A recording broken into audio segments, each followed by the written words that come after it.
so if you miss one, I can send you the DVD or the file. So the 3 sessions, what we're going to cover today is sort of, I just want to explain to people what long-term care planning is and why it's important to you to know about it. And that's going to take the whole session. So hopefully by then you'll be interested in learning more about it, which the second session will go into the nuts and bolts.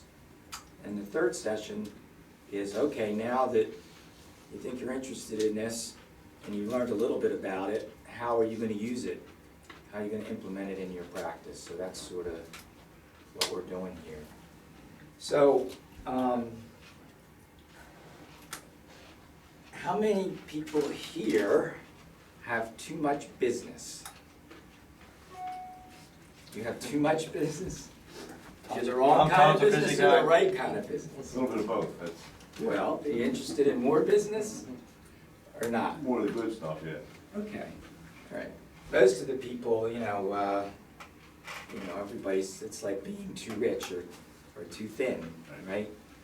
So, what I want to first do is define what is long-term care planning. Now, what it's not, and what I'm not going to be talking to you about, is long-term care insurance.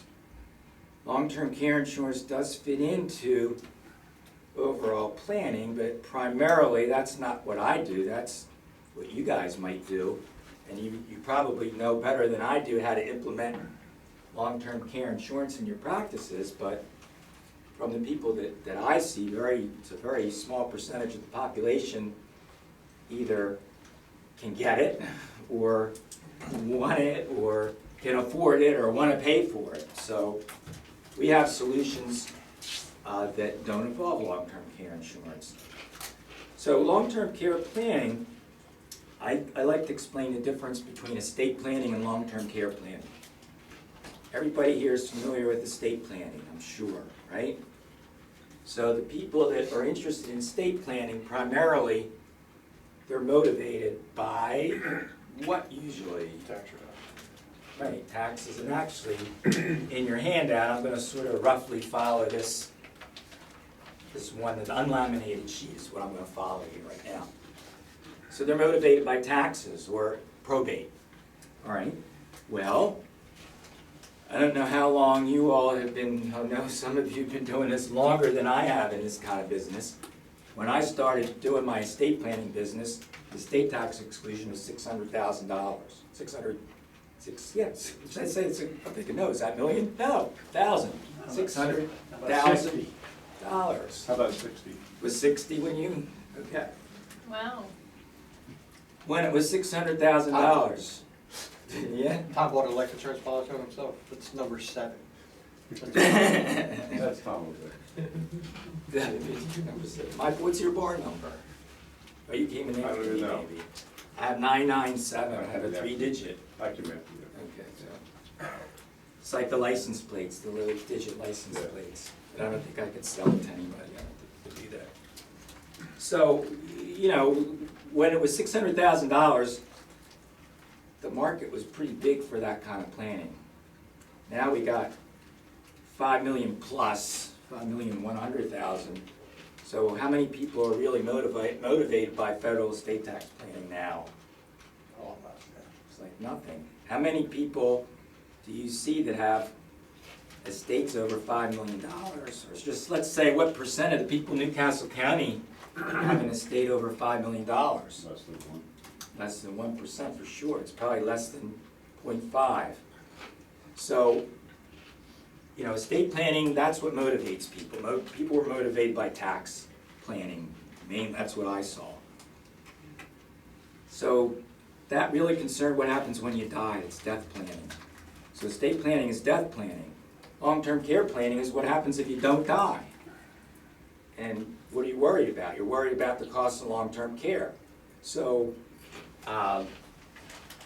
if you ask how many people are concerned about that in a room, everybody's going to raise their hand. So you have, 0.5% or less market for estate planning these days. Everybody else is in the market for long-term care planning. So the other thing about it is, people are motivated by taxes for estate planning. What motivates people to do long-term care planning? Asset preservation. That's one thing, so that's what I would call the greed part. The other part is fear, right? So you got people motivated by fear and greed. What better prospect is that? How would you not want to have a prospect that's motivated by those two things? It's the most powerful way to get people to act. So the client goals in long-term care planning are listed here, and there's probably more of them, but these are common ones that people come in. They're afraid, how are they going to pay for a nursing home or assisted living if they couldn't stay at home anymore? They're afraid that, their spouse or loved one will be financially devastated if they need long-term care. They're afraid, or they can't get long-term care insurance, or their benefit is low. They might have it, but their benefit's going to maybe only last for 3 years. They're worried about what happens if it runs out, or they don't have an inflation rider, or anything else like that, that it's not going to be sufficient. They're afraid about losing their home, afraid about having to use up their IRA or retirement plan to pay for long-term care. They want to leave an inheritance for their children, and they don't want to be a burden to either themselves or their children. So those are pretty powerful motivations to get people to act, and these are the problems that we want to solve through long-term care planning. So, most people at the bottom, the bottom of the page, they want to know, they come in and they say, all right, we want a plan, we don't want to have to spend down all our assets on a nursing home, what can we do? So, on the second page here where the star is, it's probably the most important part of, second most important, but that's what I call like the irresistible offer. So if you're selling something or offering a service or a product, nobody's going to buy it unless they have this irresistible offer. So, ask your client, first of all, would they be interested in a plan to keep themselves out of a nursing home for as long as possible, plan on how to pay for it if they did have to go, and protect all their assets, even if they don't have long-term care insurance. And all the cost that's less than 1 month what it would cost in a nursing home. And done it hundreds of times for people. Right? Now, does that sound like somebody would be interested in that? I mean, to me, that's a pretty irresistible offer. Now, we can get into, there's still going to be people that they say that that's what they want, and you go through it, and they'll ask, well, what else can I do? But that's not the problem with the solution. It's not gonna happen to me, it's gonna happen to the 3 other people. Right, that's perception versus reality, or they just figure they don't want to pay for it, even though it's way less than what a nursing home would cost or what long-term care insurance would cost. So the process that I go through here is what I call this planning pyramid. So it's a process that identifies the client's goals, and we work through that. Now, this next session, I'm going to work through what these actual nuts and bolts solutions are. This session, I still want to get you to know what long-term care planning is, so that you might think, yeah, geez, I think this would really be valuable. Now, I've worked with financial planners when I started my estate planning practice 20 years ago, and financial advisors, just like everybody else, they're motivated. They want to know what's in it for them. What's their motivation? So, what kind of problems do you all face in attracting new clients, for example? Is your business competitive? Oh, yeah. And a lot of planners tell me they're competitive, which means there's a lot of you out there trying to get the business of a finite number of clients, right? So you need you know, what you could call a hook. You could call it a hook. You need something that will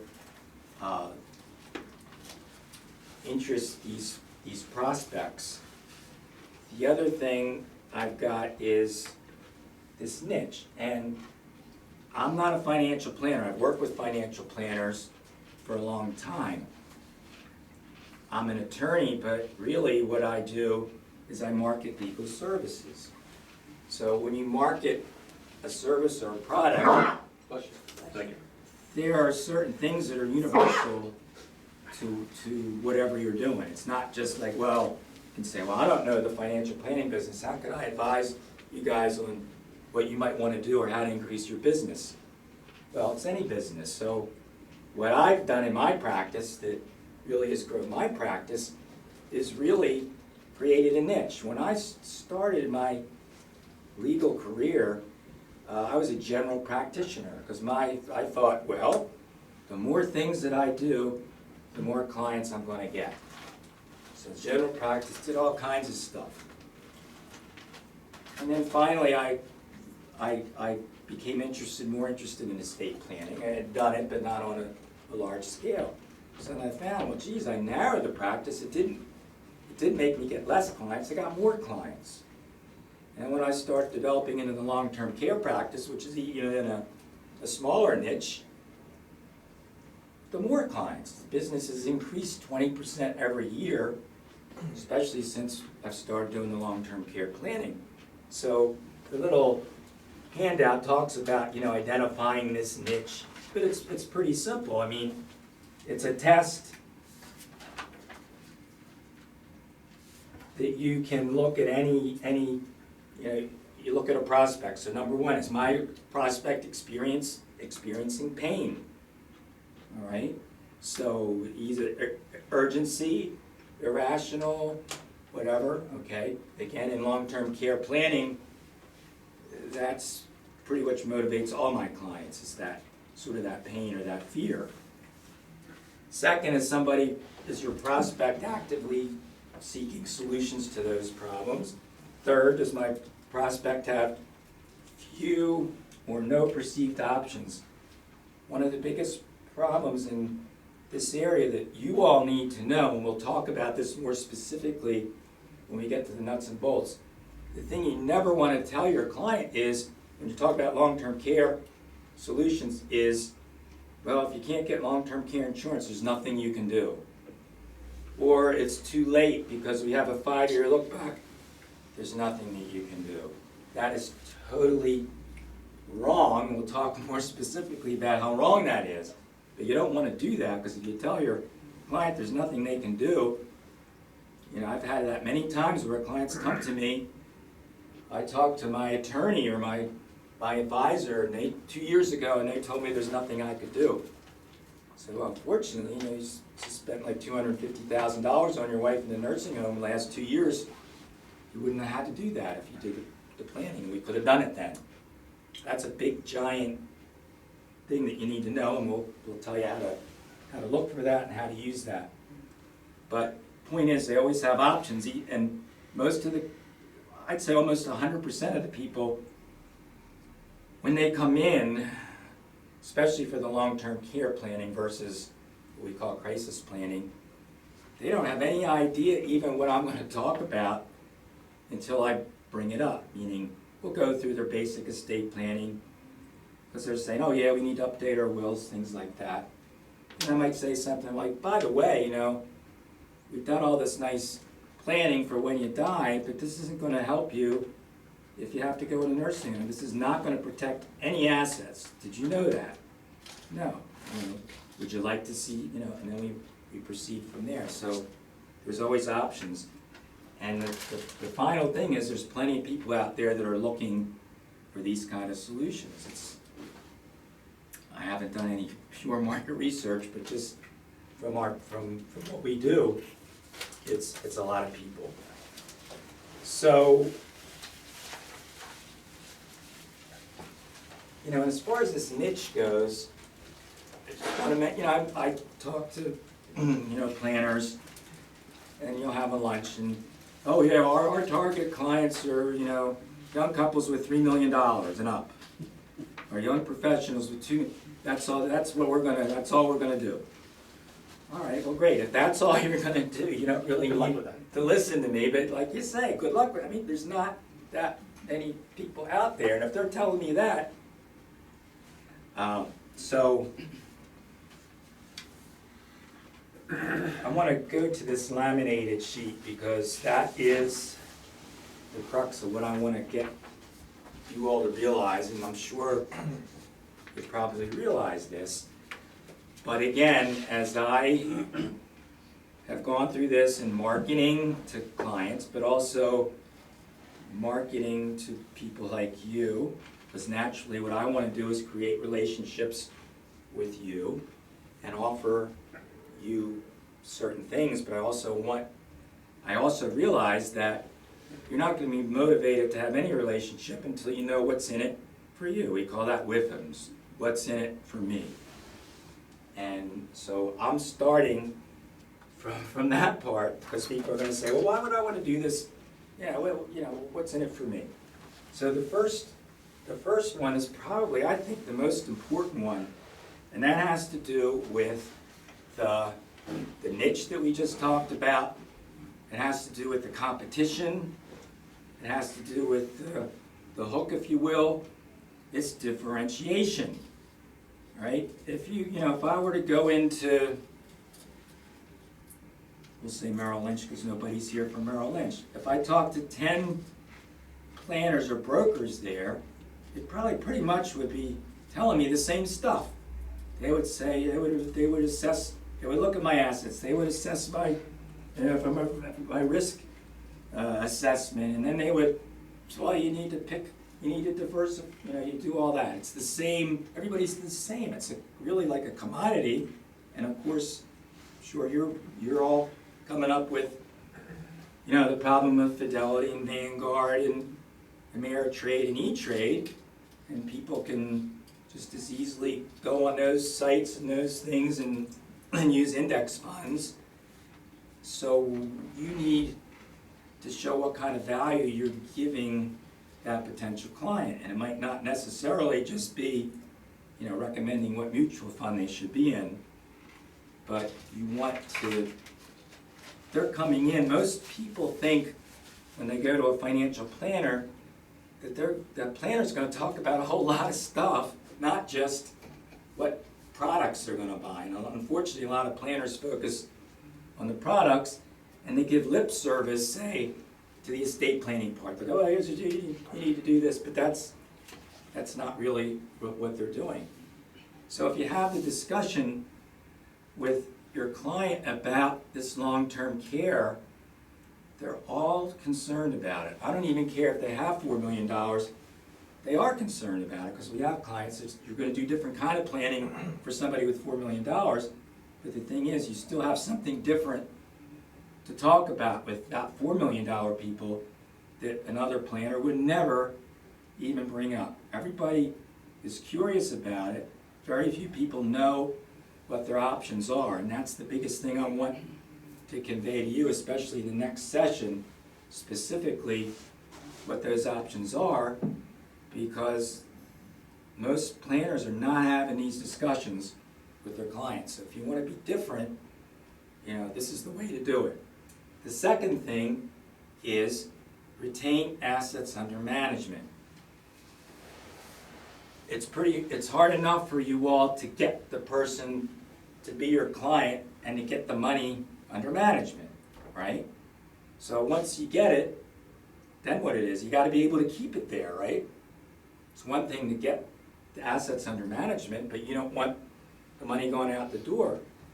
So the long-term care planning strategies that we use, many of them use irrevocable trusts. So instead of them purchasing some kind of product that might take your account away from you or whatever, we create irrevocable trusts that if they have a regular brokerage account, say, with you, and we establish what we call a Medicaid Asset Protection Trust, which is an irrevocable trust, you just transfer the assets to the trust. So they're not going to go out the door.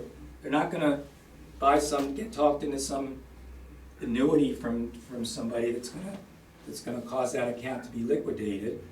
But it's gonna keep those assets under management.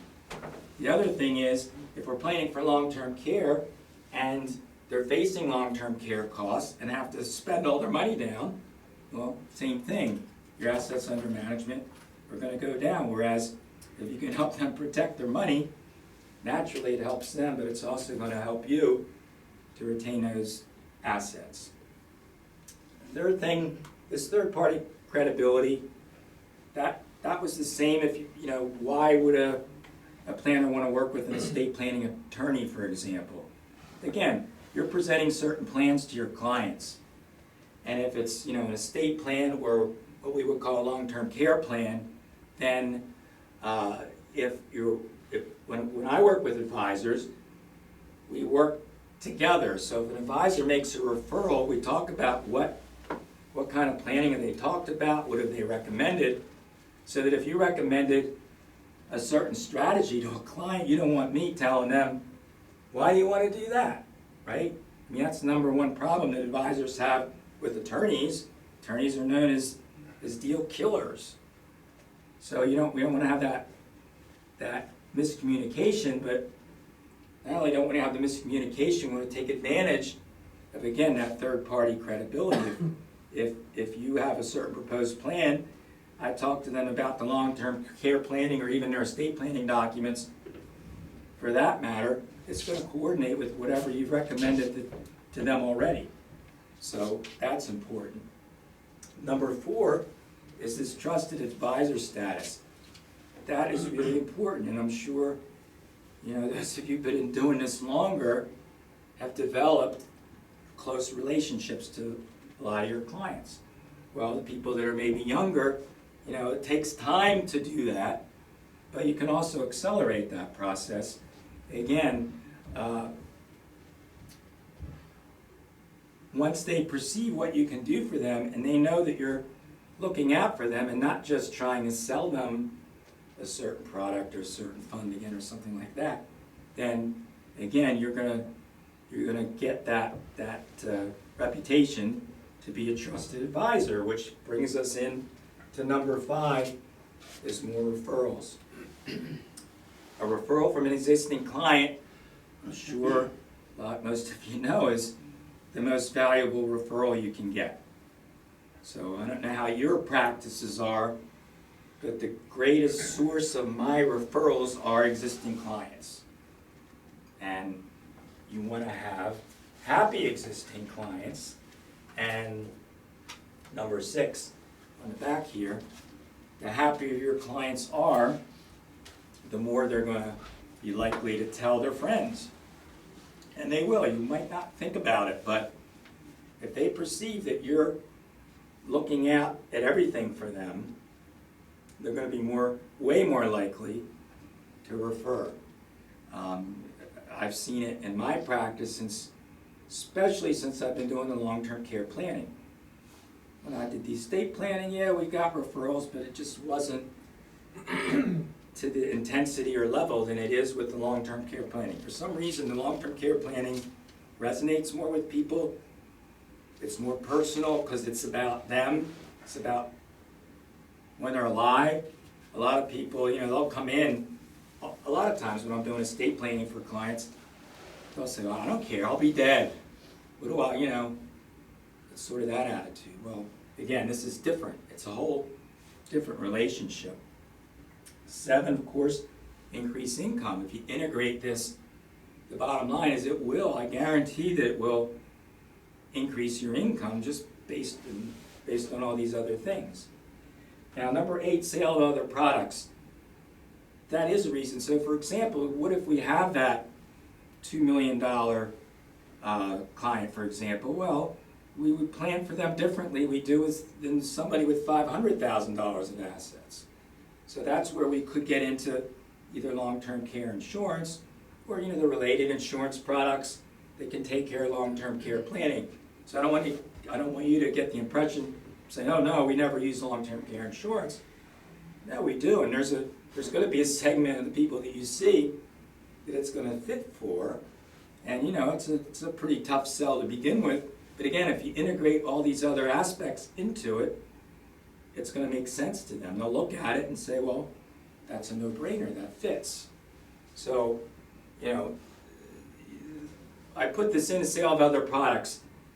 It's not to say, oh, well, if you do long-term care planning, you're gonna start selling a lot of long-term care insurance, because you're not. But you'll still probably sell more than you would have, but it also leads to other kinds of things. Again, once you establish that relationship, we establish these trusts. Those trusts have to be invested in things, so it's gonna lead to that kind of thing. Number 9 that's important is generational relationships. What we find when we deal with clients, usually I'm not dealing with the parent or the older person or the person that needs the help. It's usually motivated by the kids, by the children of those people. So we get relationships with naturally our long-term care clients directly, but now more and more it's their children. And you know, people ask me like, well, who's your typical client or who's your ideal client? So you would think with what we do with elder law, you know, we're looking for, you know, a 75-year-old. No, our probably typical client is a 55-year-old female. And what's the reason for that? Care. They're the one that's doing everything for their parents, and it's typically a female. So, And they don't wanna make the same mistake their parents made either. So they Right. do their own planning. right. So that's the point with this generational relationships. And then number 10, which should be number 1, but I have to try and pique your interest in this, is it's the right thing to do. I mean, it's gonna make people happy. It's gonna make you happy because you're doing the right thing, and it's not like you have to give up anything. You're just adding to your tool belt, and you're adding to what you can offer your clients, and you're making them really happy by doing it. All right? So, does anybody have any questions about anything about this or anything about any of it? Because we do have some time. We're gonna learn over the next 2 weeks some processes that you use to help us add that to our practice. Yes, so Okay. the second session, for you to be able to do that, first I have to sort of teach everybody at least the basic stuff, the nuts and bolts. And actually what you'll do with the next session, I'll give you another laminated sheet that's gonna, I call it a cheat sheet, so it's gonna outline the type of people for you that you can identify people that can really benefit by the planning. So, because you gotta not only be able to know what you can do for them, identify, you know, those people. You don't need to know everything about it. You need to know enough, at least right now, to identify that. If we start working together, you know, the overall strategies, there's not that, the basic strategies, there's maybe 2 or 3 basic, and then there's just all kinds of little variations depending on the client. So as long as you know the overall strategies, you'll be fine. So that's sort of the second session. And the third one is, all right, so what can you all do to get started? And that's more marketing kind of things. And I'll explain, I'll show you what I've done to market, but it's the same kind of thing. You would market it the same way that I would. You indicate the problems we should look for, Right, and then estimated possible solutions. Yes. And then we're done. right, Okay. right. And, you know, that's where I use this pyramid, and I'll, you know, explain that's very effective. I've been using that, developed that over the years, and I'll show you how I work through that process. Okay. Like I said, it took me a while. You know, I've been doing this irrevocable trust type planning for maybe at least 10 years. And, you know, I did a fair number of those kind of plans, but I somehow could never really connect with people. And then I finally figured out I used this pyramid, and I'll show you that in the next session. And that all of a sudden was like, made it really clear for people and made a big difference.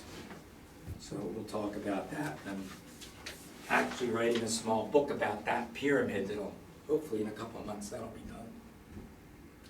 explain that whole process, because that works.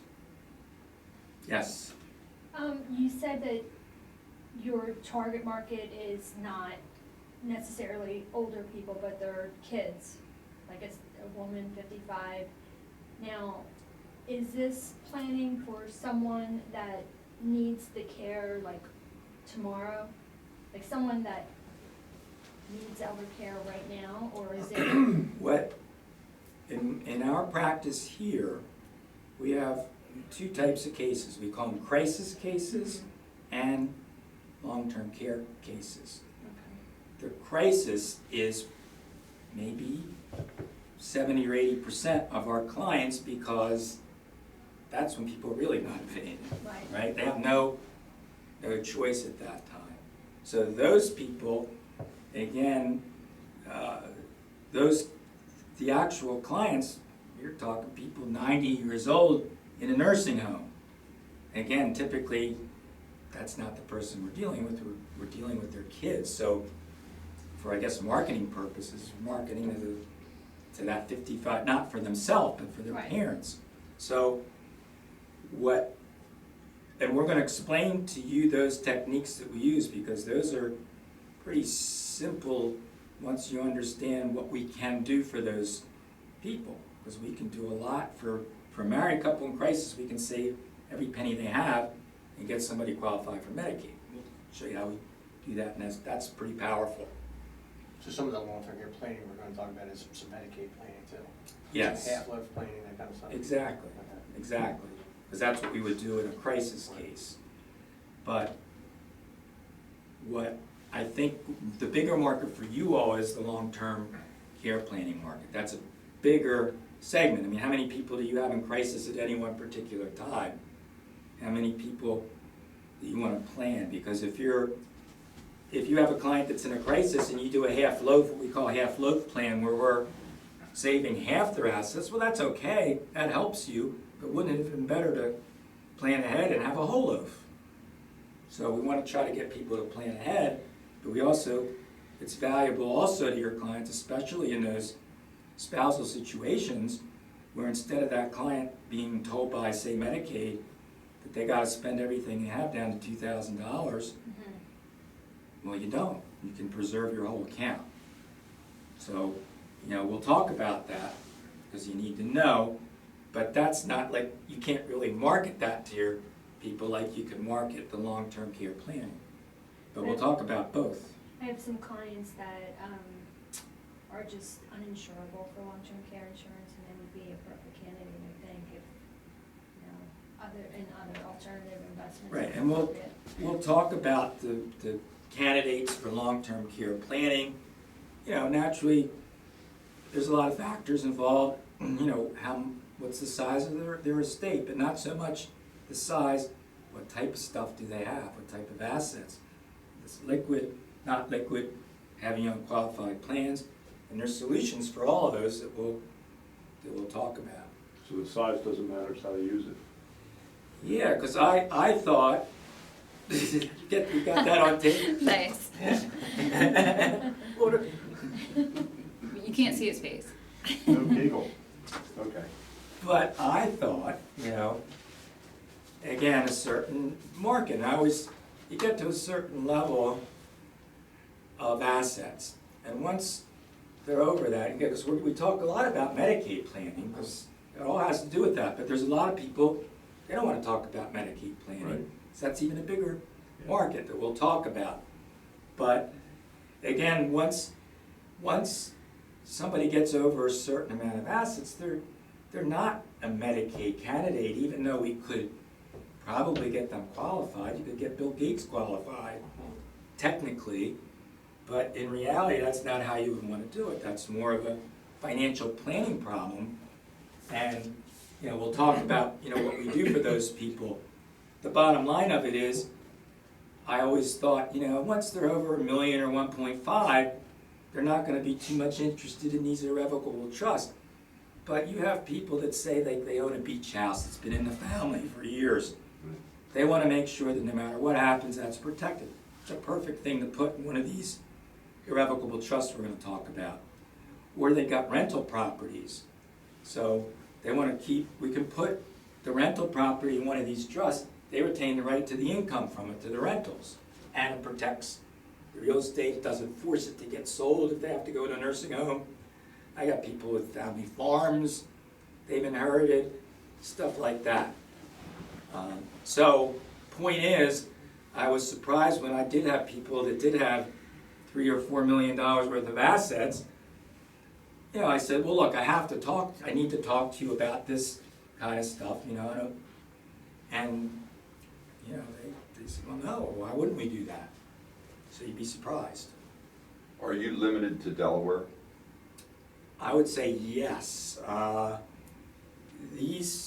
laws are different in every state. Yeah, the laws are really different. However, with the crisis planning, laws are very different. And I have good relationships with other attorneys if you ever need referrals in other states for that. The long-term care with this irrevocable trust, that's more the same from state to state. But I know, for example, Pennsylvania, where I've had a client where I did a trust for them here in Delaware, and they moved to Pennsylvania, needed to go on Medicaid in Pennsylvania. Something for me, I don't know whether that trust's gonna work. And it was fine, so say that, but generally I'm not comfortable doing that, and I can refer. New Jersey's very different from Maryland and Pennsylvania. Delaware is sorta generally the same. In the crisis situations that we'll talk about, New Jersey's, they're really different. But again, we have good people we can refer to that do the same kind of thing that we